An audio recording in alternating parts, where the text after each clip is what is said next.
Back now, 5 straight completions here in this second half. 1st and 10. The throw to the middle, taken in. And he'll be taken down, but not before they work it across midfield. That's now a pair of explosive plays in succession, both north of 20 yards. So a 1st and 10 now in Denver territory at the 46. Now here's a throw right side, taken in by his tight end. And he is into the end zone. Touchdown, Philadelphia. A big play there. His 3rd touchdown of the game, 10th on the year, as his guys continue to put this one out of reach. And this is obviously quite a performance. And most of the time when we talk about someone putting a team on their back, I think we're talking about a guy who runs the football. In this case, it's a guy out wide catching it, and he's done exactly that, truly leading his team right now towards victory.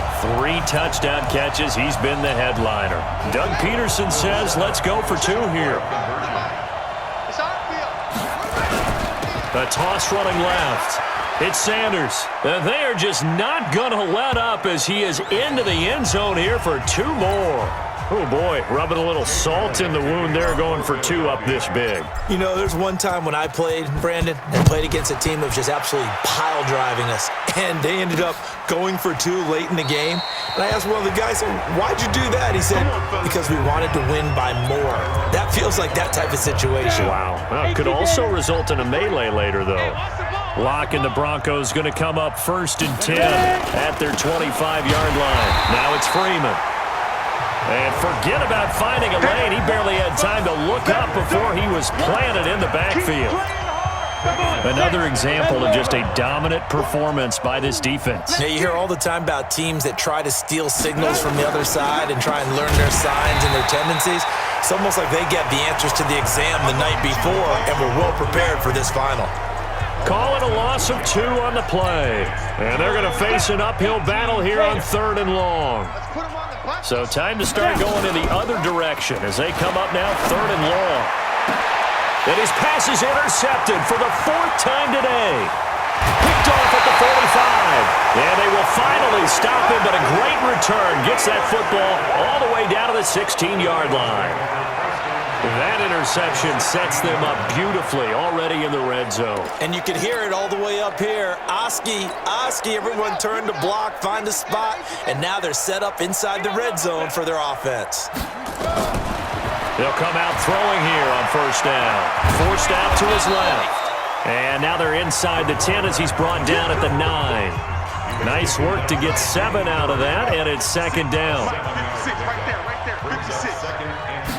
2nd and 3. And now he'll score. Touchdown, Eagles. Their mobile quarterback. He flat out can't be stopped. And the Eagles take advantage of good field position on the turnover to cash this one in. Well, this was a pass all the way, but he just kept buying time, didn't he? It was kind of like, wait. Oh, it's open. Time to hot-foot it and go.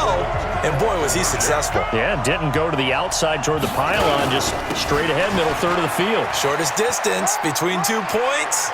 Straight line. And he'll get into the end zone as the 2-point conversion is successful. Now after the touchdown, here's Elliott on to kick it away.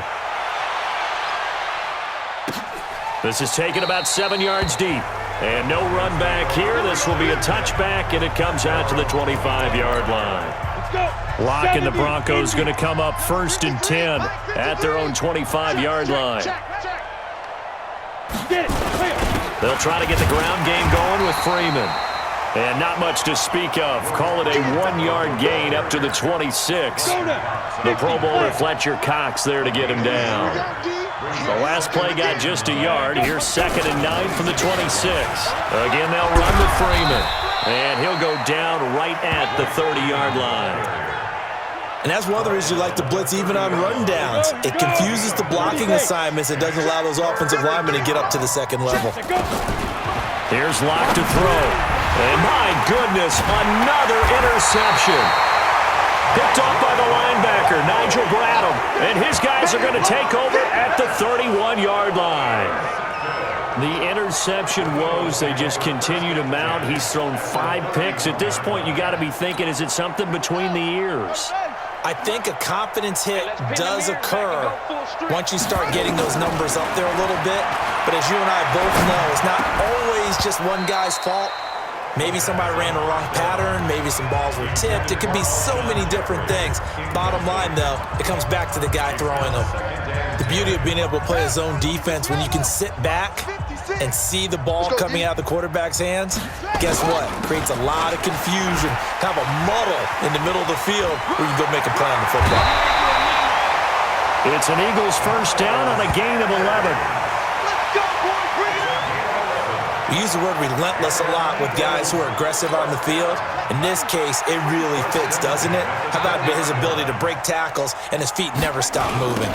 Right back to Sanders on first down. And that'll hurt the average a bit as this time they're able to get him behind the line. It's a loss of 4 there, bringing up second down.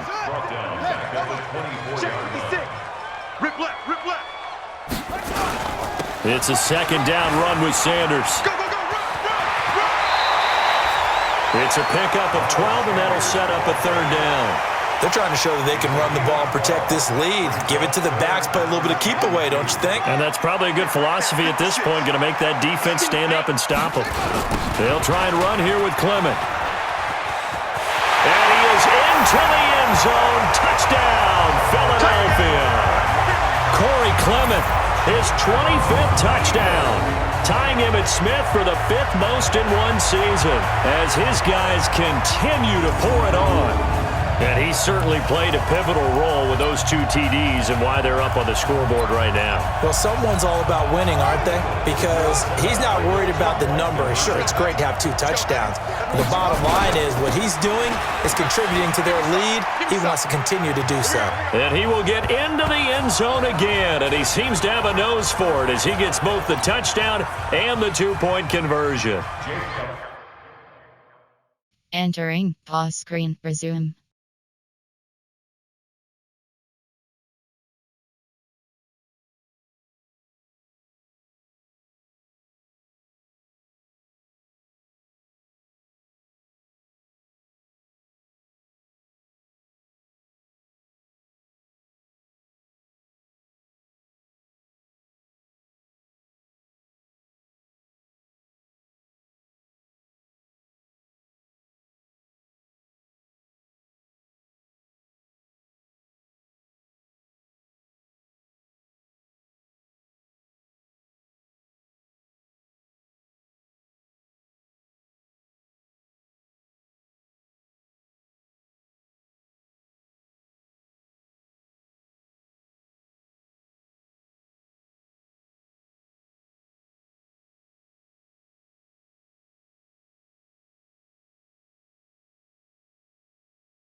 To kick off for Philadelphia.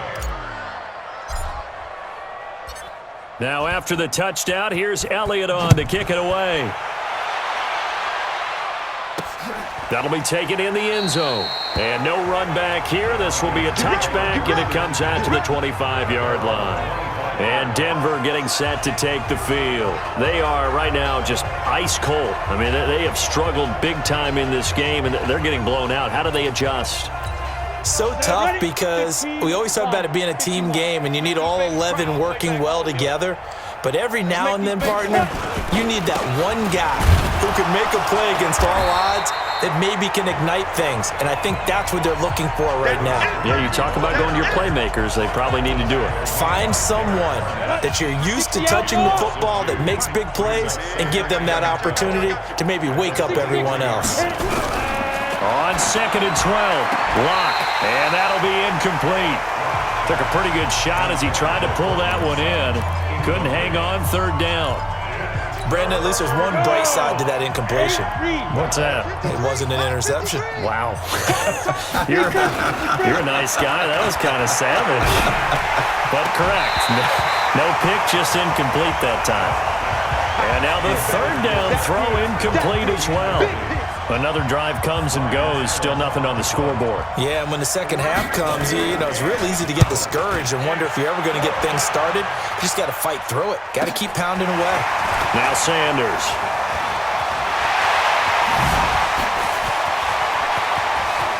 And he's loose again. And he'll score. Touchdown, Eagles. 72 yards on the punt return. As